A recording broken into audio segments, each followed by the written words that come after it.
स्वागत है दोस्तों फिर से एक न्यू वीडियो में। आज का वीडियो में हम लोग देखने वाले हैं क्लास 10th का ऐसे 1 यानी कि अर्धवार्षिक परीक्षा का PYQ पिछले साल का क्वेश्चन। इससे आप लोगों को पता चलेगा कि अर्धवार्षिक एग्ज़ाम 2025 का पैटर्न क्या है और इसमें से काफ़ी क्वेश्चन ऐसे हैं जो एग्ज़ाम में बार बार पूछे जाते हैं।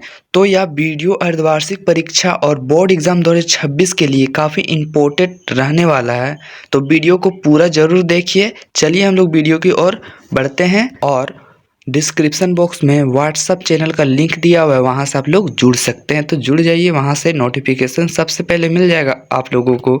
और हम लोग देखते हैं क्वेश्चन की ओर। दोस्तों यहाँ पर दिया हुआ है एग्ज़ाम का पैटर्न। अगर आप लोगों को पहले से मालूम है तो कोई बात नहीं, फिर भी देख लीजिए। यहाँ दिया हुआ है पैटर्न में 1 से 30 तक जो रहेगा वह सेक्शन ए रहेगा। इसमें बहुविकल्पीय रहेगा यानी कि MCQ प्रश्न रहेंगे 1 से 30 तक। और जो 31 से 38 रहेंगे इसमें 6 प्रश्न रहेंगे और इसमें आप लोगों का एक क्वेश्चन का 2 अंक मिलेगा। और जो क्वेश्चन है 39 से 46 इसमें भी 6 प्रश्न मिलेंगे और 3-3 मार्क्स का रहेगा। तो दोस्तों अब हम लोग देखते हैं जो कि आप लोगों का 5-5 मार्क्स का जो क्वेश्चन रहेगा, इसमें आप लोगों का 47 से 52 क्वेश्चन नंबर रहेगा, मतलब 5 अंक का रहने वाला है, जिसमें से आप लोगों का 3 बनाना रहता है। अब हम लोग देखते हैं क्वेश्चन की ओर। तो दोस्तों सबसे पहला प्रश्न जो कि दिया हुआ है आप लोगों के सामने कि किसी गोलीय दर्पण तथा किसी पतले गोलीय लेंस दोनों की फोकस दूरियां -15 सेंटीमीटर है, तो दर्पण तथा लेंस संभवतः है, मतलब कौन से होंगे। तो ऑप्शन नंबर ए में दिया हुआ है आप लोगों का दोनों अवतल हैं, ऑप्शन नंबर बी में दिया है दोनों उत्तल हैं, ऑप्शन नंबर सी में दिया हुआ है दर्पण अवतल तथा लेंस उत्तल हैं, और ऑप्शन नंबर डी में दिया हुआ है दर्पण उत्तल है और तथा लेंस अवतल है। तो दोस्तों इसका आप लोगों को आंसर निकालने के लिए एक चीज़ बस याद रखिएगा आप लोग, जो दर्पण होता है ना, तो दर्पण में अवतल दर्पण यानी कि जो अवतल दर्पण ये आप लोगों का प्लस में रहता है और जो उत्तल दर्पण है वो आप लोगों का माइनस में रहता है, यानी कि ऋणात्मक होता है, और अवतल दर्पण धनात्मक होता है। और वही लेंस का अगर हम लोग बात करें तो अवतल जो है अवतल लेंस का हम लोग बात करें तो ये अवतल लेंस में आप लोगों का माइनस में रहता है यानी ऋणात्मक हो जाता है, और बात करें उत्तल लेंस का तो यह प्लस में रहता है। तो दोस्तों जो इसका आंसर है वो आप लोगों का ऑप्शन नंबर डी हो जाएगा, यानी कि दर्पण उत्तल तथा लेंस अवतल होंगे। तो हम लोग बढ़ते हैं क्वेश्चन नंबर दूसरा में। देखते हैं दिया हुआ क्वेश्चन नंबर 2 पूछा जा रहा है इसमें कि वक्रता त्रिज्या तथा फोकस दूरी में क्या संबंध होता है। तो इसके लिए आप लोगों के पास दिया हुआ रहता है F बराबर R/2, जहां आप लोगों को इससे निकालना है कि आंसर क्या होगा। तो सिंपली हम लोग लिख लेंगे इधर R/2 बराबर F, और फिर R बराबर, जब हम लोग ये दो को इधर लेंगे तो गुना में चल जाएगा तो 2F हो जाएगा, यानी कि जो इसका आंसर हो जाएगा आप लोगों का ऑप्शन नंबर बी राइट हो जाएगा, यानी कि R बराबर 2F हो जाएगा। अब हम लोग देख लेते हैं क्वेश्चन नंबर 3 की ओर। तो दोस्तों जो क्वेश्चन नंबर 3 है इसमें दिया हुआ है सामान्य नेत्र के लिए सुस्पष्ट दर्शन की न्यूनतम दूरी होती है। और दोस्तों ये क्वेश्चन बार बार एग्ज़ाम में पूछा जाता है और 2026 का बोर्ड एग्ज़ाम में पूछा जाएगा। तो इसका आंसर हो जाएगा आप लोगों का ऑप्शन नंबर सी, यानी कि 25 सेंटीमीटर। अब हम लोग देखते हैं क्वेश्चन नंबर 4 जो दिया हुआ है। क्वेश्चन नंबर 4 इसमें पूछा जा रहा है कि मानव नेत्र जिस भाग पर किसी वस्तु का प्रतिबिंब बनाते हैं वह क्या कहलाता है। तो इसका आंसर जो है ऑप्शन नंबर ए में दिया हुआ है कार्निया, ऑप्शन नंबर बी में दिया हुआ है परितारिका, ऑप्शन नंबर सी में दिया हुआ है पुतली, ऑप्शन नंबर डी में दिया हुआ है दृष्टिपटल। तो इसका राइट आंसर हो जाएगा दृष्टिपटल, यानी कि ऑप्शन नंबर डी अब हम लोग देखते हैं क्वेश्चन नंबर 5, जो कि पूछा जा रहा है इसमें आप लोगों से कि अभिनेत्र लेंस की फोकस दूरी में परिवर्तन किया जाता है। तो क्या परिवर्तन किया जाता है फोकस दूरी में?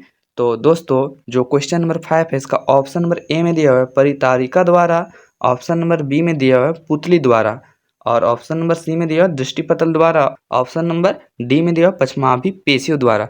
तो दोस्तों जो इसका राइट आंसर हो जाएगा ऑप्शन नंबर डी हो जाएगा, यानी कि पश्चमाभि पेशियों के द्वारा किया जाता है परिवर्तन। अब हम लोग देखते हैं क्वेश्चन नंबर 6। जो क्वेश्चन नंबर 6 है ये भी बोर्ड एग्जाम में काफ़ी बार पूछा जा चुका है। तो ये क्वेश्चन है विद्युत आवेश का एसआई मात्रक क्या है? तो दोस्तों जो क्वेश्चन नंबर 6 है इसका ऑप्शन नंबर ए में दिया हुआ है कूलाम, बी में दिया हुआ है वोल्ट, और सी में ओम, और डी में मीटर। तो जो इसका राइट आंसर हो जाएगा ऑप्शन नंबर ए राइट हो जाएगा, यानी कि कूलाम। अब हम लोग देख लेते हैं क्वेश्चन नंबर 7। दोस्तों जो क्वेश्चन नंबर 7 है इसमें दिया हुआ है कि चुंबकीय क्षेत्र रेखाएं कैसी होती है? तो जो इसका ऑप्शन नंबर ए में दिया हुआ है बंद वक्र, ऑप्शन नंबर बी में दिया हुआ है खुले वक्र, ऑप्शन नंबर सी में दिया हुआ है वृत्त वक्र, मतलब बंद वृत्त, ऑप्शन नंबर सी में दिया हुआ है बंद वृत्त, ऑप्शन नंबर डी में दिया हुआ है ए और बी दोनों। तो दोस्तों जो इसका राइट आंसर हो जाएगा ऑप्शन नंबर ए हो जाएगा, यानी कि बंद वक्र होते हैं। अब हम लोग क्वेश्चन नंबर 8 देखते हैं। दोस्तों जो क्वेश्चन नंबर 8 है इसमें दिया हुआ है चुंबकीय सुई स्वतंत्र रूप से किस दिशा में ठहरती है? दोस्तों जो इसका क्वेश्चन है ऑप्शन नंबर ए में दिया हुआ है सदैव उत्तर में, ऑप्शन नंबर बी में दिया हुआ है सदैव दक्षिण में, ऑप्शन नंबर सी में दिया हुआ है सदैव उत्तर दक्षिण में, और ऑप्शन नंबर डी में दिया हुआ है सदैव पूर्व में। तो इसका जो राइट आंसर हो जाएगा क्वेश्चन नंबर 8 का, इसका आंसर हो जाएगा सदैव उत्तर और दक्षिण में, यानी कि ऑप्शन नंबर सी राइट हो जाएगा। अब हम लोग देखते हैं क्वेश्चन नंबर 9। जो क्वेश्चन नंबर 9 है इसमें दिया हुआ है कि एक अवतल दर्पण की फोकस दूरी कैसी होती है? ऑप्शन नंबर ए में दिया हुआ है सदैव धनात्मक, ऑप्शन नंबर बी में दिया हुआ है सदैव ऋणात्मक, ऑप्शन नंबर सी में दिया हुआ है धनात्मक जब प्रतिबिंब वास्तविक है, और ऑप्शन नंबर डी में दिया हुआ है ऋणात्मक जब प्रतिबिंब वास्तविक है। दोस्तों क्वेश्चन नंबर जो 9 है इसका आंसर हो जाएगा ऑप्शन नंबर बी, यानी कि सदैव ऋणात्मक होती है। और हम शुरू में ही आप लोगों को बताए थे कि दर्पण में अवतल दर्पण का सदैव ऋणात्मक होता है। अब हम लोग देखते हैं क्वेश्चन नंबर 10, यानी कि 10वां। जो क्वेश्चन नंबर 10वां है इसमें दिया हुआ है कि एमीटर का उपयोग क्या मापने के लिए किया जाता है? तो जो इसका ऑप्शन नंबर ए में दिया हुआ है विद्युत धारा, ऑप्शन नंबर बी में दिया हुआ है विभवांतर, ऑप्शन नंबर सी में दिया हुआ है प्रतिरोध, ऑप्शन नंबर डी में दिया हुआ है विद्युत शक्ति। जो इसका आंसर हो जाएगा ऑप्शन नंबर ए राइट हो जाएगा, यानी कि विद्युत धारा। तो अब हम लोग देखते हैं क्वेश्चन नंबर 11। और जो क्वेश्चन नंबर 11 है इसमें दिया हुआ है कि निम्नलिखित में से कौन द्विविस्थापन क्रिया है? निम्नलिखित में से कौन द्विविस्थापन क्रिया है? तो इसका ऑप्शन नंबर जो है वह राइट हो जाएगा सी, यानी कि AgNO3 प्लस NCl और AgCl प्लस NO3,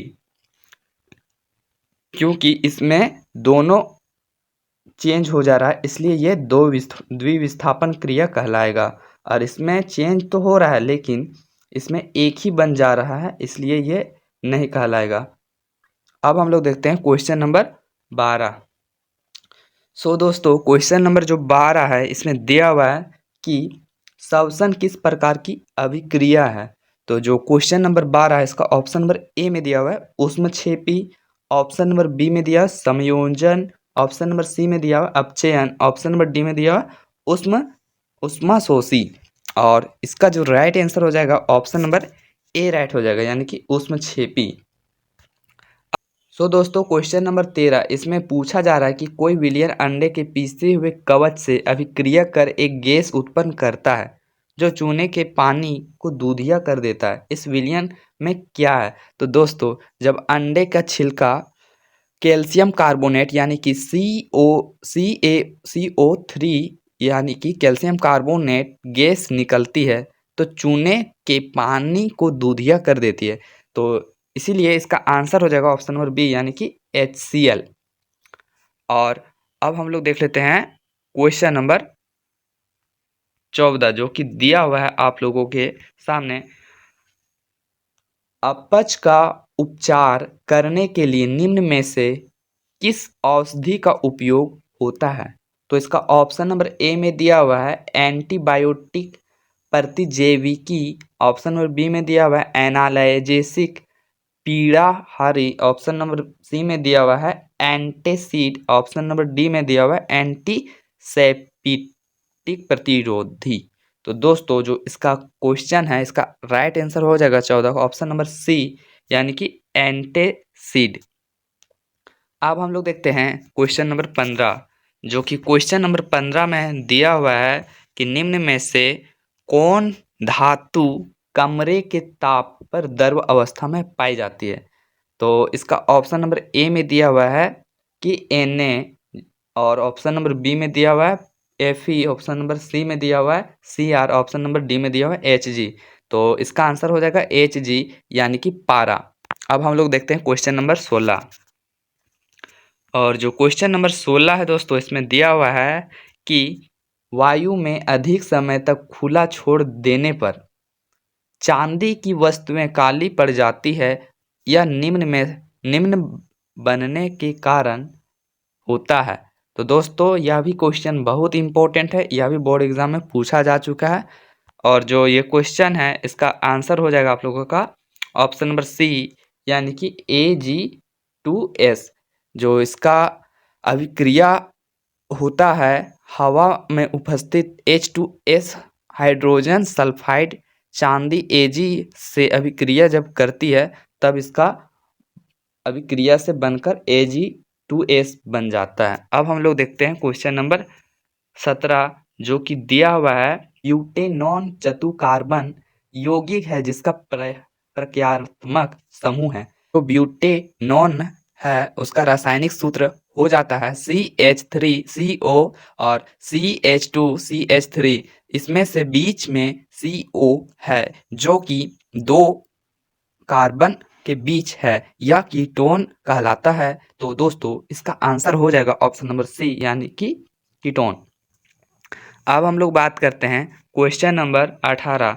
दिया हुआ क्वेश्चन नंबर 18 में कि बकमिंस्टर फुलेरिन एक अपर रूप है तो किसका है? दोस्तों ऑप्शन नंबर ए में दिया हुआ फास्फोरस का, ऑप्शन नंबर बी में दिया हुआ सल्फर का, ऑप्शन नंबर सी में दिया हुआ कार्बन का और ऑप्शन नंबर डी में दिया हुआ टीन का। दोस्तों जो क्वेश्चन नंबर 18 है इसका जो आंसर है राइट वह कार्बन हो जाएगा यानी कि ऑप्शन नंबर सी राइट हो जाएगा। अब हम लोग देखते हैं क्वेश्चन नंबर 19। दोस्तों क्वेश्चन नंबर 19 में दिया हुआ है कि समजातीय श्रेणी में प्रत्येक क्रमागत सदस्यों के अनुसूत्र में कितना का अंतर होता है? तो दोस्तों इसका जो आंसर हो जाएगा 19 नंबर क्वेश्चन इसका ऑप्शन नंबर बी राइट हो जाएगा यानी कि CH2। अब हम लोग देखते हैं क्वेश्चन नंबर 20। जो क्वेश्चन नंबर 20 है इसमें दिया हुआ है कि एल्केन का सामान्य सूत्र होता है। तो जो एल्केन है इसका सूत्र होता है तो ऑप्शन नंबर जो क्वेश्चन 20 है इसका राइट हो जाएगा बी यानी कि CnH2n+2। अब हम लोग देखते हैं क्वेश्चन नंबर 21। जो दिया हुआ है क्वेश्चन नंबर 21 में कि पाइरुवेट का विखंडन कार्बन डाइऑक्साइड तथा जल तथा ऊर्जा देता है और यह क्रिया होती है। तो ऑप्शन नंबर ए में दिया हुआ है इसका कोशिका द्रव्य में, ऑप्शन नंबर बी में दिया हुआ है माइटोकॉन्ड्रिया में, ऑप्शन नंबर बी में दिया हुआ है हरित लवक में, ऑप्शन नंबर डी में दिया हुआ है केंद्रक में। तो दोस्तों क्वेश्चन नंबर जो 21 है जो क्वेश्चन नंबर 21 है इसका राइट आंसर हो जाएगा ऑप्शन नंबर बी यानी कि माइटोकॉन्ड्रिया। अब हम लोग देखते हैं क्वेश्चन नंबर 22 जो कि दिया हुआ है इसमें मनुष्य में वृक्क का एक तंत्र भाग है जो संबंधित है। ऑप्शन नंबर ए में दिया पोषण से, ऑप्शन नंबर बी में दिया है श्वसन से, ऑप्शन नंबर सी में दिया हुआ है उत्सर्जन से, डी में परिवहन से। तो इसका राइट आंसर हो जाएगा उत्सर्जन, यानी कि ऑप्शन नंबर सी राइट हो जाएगा। अब हम लोग देखते हैं क्वेश्चन नंबर 23। जो क्वेश्चन नंबर 23 है इसमें दिया हुआ है कि पाचन नली में सर्वप्रथम भोजन में मिलने वाला एंजाइम है। इसका ऑप्शन नंबर ए में दिया हुआ है ट्रिप्सिन, ऑप्शन नंबर बी में दिया है एमाइलेज, ऑप्शन नंबर सी में दिया हुआ है पेप्सिन, ऑप्शन नंबर डी में दिया हुआ है लाइपेज। तो क्वेश्चन नंबर जो 23 है इसका राइट आंसर हो जाएगा ऑप्शन नंबर बी, यानी कि एमाइलेज। और हम लोग बढ़ते हैं क्वेश्चन नंबर 24 की ओर। सो दोस्तों क्वेश्चन नंबर जो 24 है इसमें पूछा जा रहा है कि निम्नलिखित में से कौन सा एक पादप हार्मोन है। तो क्वेश्चन नंबर जो 24 है इसका ऑप्शन नंबर जो है वह राइट हो जाएगा डी, यानी कि साइटोकाइनिन। अब हम लोग देखते हैं क्वेश्चन नंबर 25। तो दोस्तों जो क्वेश्चन नंबर 25 है इसमें दिया हुआ है कि किस हार्मोन के संश्लेषण के लिए आयोडीन आवश्यक है। तो दोस्तों ऑप्शन नंबर ए में दिया हुआ है एड्रीनेलिन, ऑप्शन नंबर बी में दिया हुआ है थायरोक्सिन, ऑप्शन नंबर सी में दिया ऑक्सिन, ऑप्शन नंबर डी में दिया हुआ है इंसुलिन। सो दोस्तों क्वेश्चन नंबर जो 25 है इसका राइट आंसर हो जाएगा ऑप्शन नंबर बी, यानी कि थायरोक्सिन। अब हम लोग देखते हैं क्वेश्चन नंबर 26। जो क्वेश्चन नंबर 26 है इसमें पूछा जा रहा है कि पराग कोश में होते हैं। तो पराग कोश में क्या होगा, तो इसका ऑप्शन नंबर जो है वह डी राइट हो जाएगा परागकण, लेकिन यहाँ देना चाहिए पराग कोश ही। तो अब हम लोग देखते हैं क्वेश्चन नंबर 27। जो क्वेश्चन नंबर 27 है इसमें दिया हुआ है कि मनुष्य की एक कोशिका में गुणसूत्र पाए जाते हैं। तो जो गुणसूत्र होते हैं वह टोटल आप लोगों का कितना यहाँ पर 46 होते हैं, जो कि आप लोगों का 23 जोड़े होते हैं। तो यानी कि ऑप्शन नंबर ए है वह राइट हो जाएगा। अब हम लोग बढ़ते हैं क्वेश्चन नंबर 28 जो कि दिया हुआ है। और क्वेश्चन नंबर जो 28 है इसमें दिया हुआ है कि अजैव निम्नीकरण पीड़कनाशकों का आहार श्रृंखला में प्रत्येक पोषण स्तर पर बढ़ती मात्रा में संचयन कहलाता है। तो इसका ऑप्शन नंबर ए में दिया हुआ है पोषण, ऑप्शन बी में दिया हुआ है प्रदूषण, ऑप्शन नंबर सी में दिया हुआ है जैव आवर्धन, और ऑप्शन डी में दिया हुआ है समिश्रण। तो दोस्तों जो क्वेश्चन नंबर 28 है इसका राइट आंसर हो जाएगा जैव आवर्धन, यानी कि ऑप्शन नंबर सी। अब हम लोग देख लेते हैं क्वेश्चन नंबर 29 जो कि दिया हुआ है इसमें, वे जीव जो अकार्बनिक यौगिक से विकिरण ऊर्जा का प्रयोग करके कार्बोहाइड्रेट्स में संश्लेषित करते हैं क्या कहलाते हैं। तो दोस्तों क्वेश्चन नंबर जो 29 है ऑप्शन नंबर ए में दिया हुआ है अपघटक, ऑप्शन नंबर बी में दिया हुआ है उत्पादक, ऑप्शन नंबर सी में दिया हुआ शाकाहारी, ऑप्शन नंबर डी में दिया हुआ मांसाहारी। तो इसका आंसर हो जाएगा क्वेश्चन नंबर 29 इसका ऑप्शन नंबर बी राइट हो जाएगा, यानी कि उत्पादक। और जो क्वेश्चन नंबर 30 है इसमें दिया हुआ है कि आनुवंशिकता के नियमों की खोज सर्वप्रथम किसने की थी। तो इसका ऑप्शन नंबर बी राइट हो जाएगा, यानी कि जी.जे. मेडल ने। और आगे दिया हुआ आप लोगों का सब्जेक्टिव क्वेश्चन, अगर आप लोग चाहते हैं कि सब्जेक्टिव क्वेश्चन भी करवाइए तो उसके लिए आप लोग कमेंट कीजिए, या फिर नेक्स्ट सब्जेक्ट का भी वीडियो चाहिए तो कमेंट कीजिएगा। और वीडियो को ज़्यादा से ज़्यादा अपने दोस्तों के साथ शेयर करें, और वीडियो अच्छा लगे तो लाइक कर सकते हैं, चैनल को भी सब्सक्राइब कर लीजिएगा। मिलते हैं किसी नेक्स्ट वीडियो में, तब तक के लिए जय हिंद, वंदे मातरम।